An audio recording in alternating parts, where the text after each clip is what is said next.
This is how to play Kings and Queens by Ava Max with just 3 ingredients. Let's go. Ingredient 1 is the main groove for the verse and the verse. So version 1 is quarter note kick groove with kick on beat 1, snare on beat 2, 8th note rest on beat 3, kick on the off beat, and snare back on beat 4. 1, 2, and 3, 4. Okay, so counting with that hi-hat on beat 3 to fill that space. That single bar will cover you for the verse if that's what you're comfortable playing. Okay, sounds great, covers the whole lot. Sounds like this.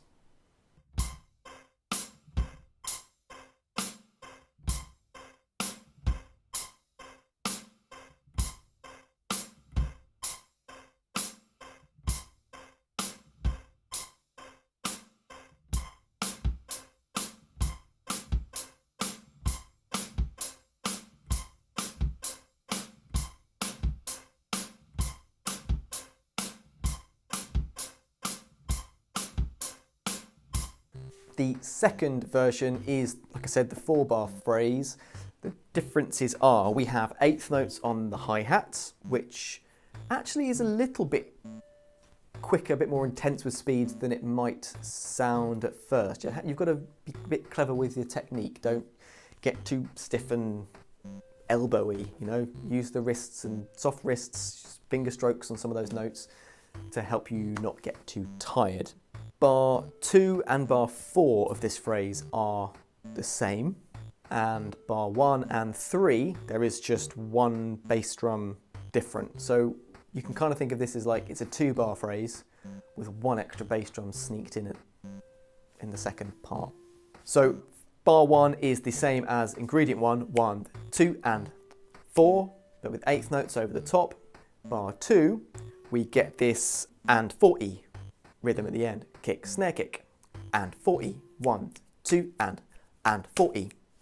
So we have this 16th note kick drum in the gaps between the hi-hats again. This second bar is actually exactly the same as one of the ingredients from the Watermelon Sugar video, which I'll try and put up there. Hopefully that worked. Otherwise I'll look really stupid. So if you've played that, you can just transfer it and put it in this song. So that's bar 2 and bar 4 of this phrase, right? So we've got bar 1, we've got bar 2, and we've got bar 4. The third bar, we are going to put, an extra bass drum on beat 3, filling that space, that rest. 1, 2, and 3, 4. And you'll hear that this follows the bass line. Doom, doom, doom. Yeah. It's a good example of using the drums to follow the bass drum, bass guitar. Really helps it lock in with the song, feel like it's connected to the music, that it's not just random drum rhythms, whatever you learnt in your lesson the last week. Oh, chuck that in the song, that'll be fine. What you're playing on the drums is connected to the music. It makes sense and brings out certain parts and gives emphasis to them. So if you're playing along with a song that you haven't heard before, that's quite a good place to start. Is just listen to that bass line and see if there are any rhythms in there that you think you can draw out with the kick drum, usually, but also with some snare, hi-hat embellishments. See what you think, but good place to start if you're not sure and need some inspiration. Putting those 4 bars together sounds like this.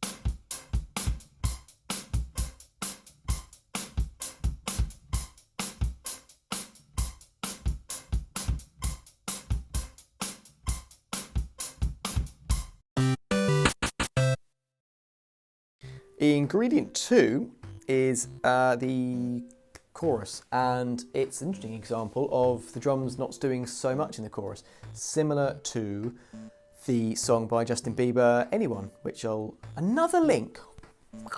where the drums do not do so much. They don't go full on in the chorus. Leave some space.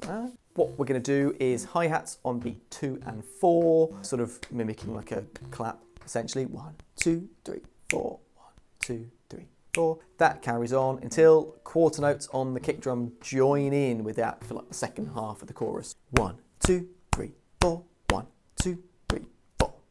Hopefully that made a bit more sense. It sounds like this.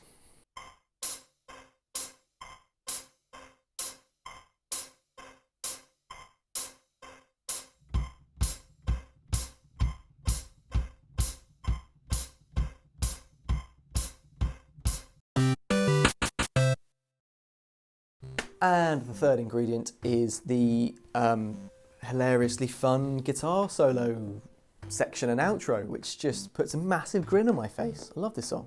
And this kick groove is just straight ahead, nail it and go nuts. It's just a nice heavy 4 to the floor groove. Okay, we've done 4 to the floor a few times and this won't be the last time. Either do it with quarter notes or eighth notes, depending on how you feel playing those rhythms up to speed. So either 1, 2, 3, 4 with that bass drum driving away, or 1 and 2 and 3 and 4 and.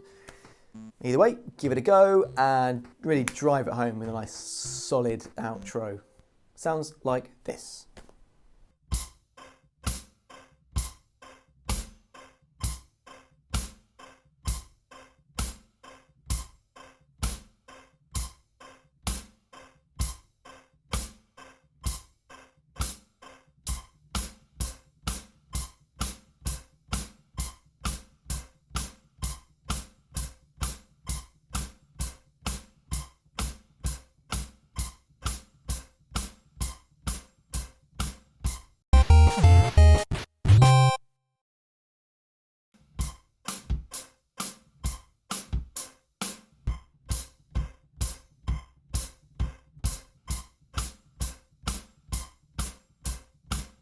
And that's how you play Kings and Queens by Ava Max with just 3 ingredients.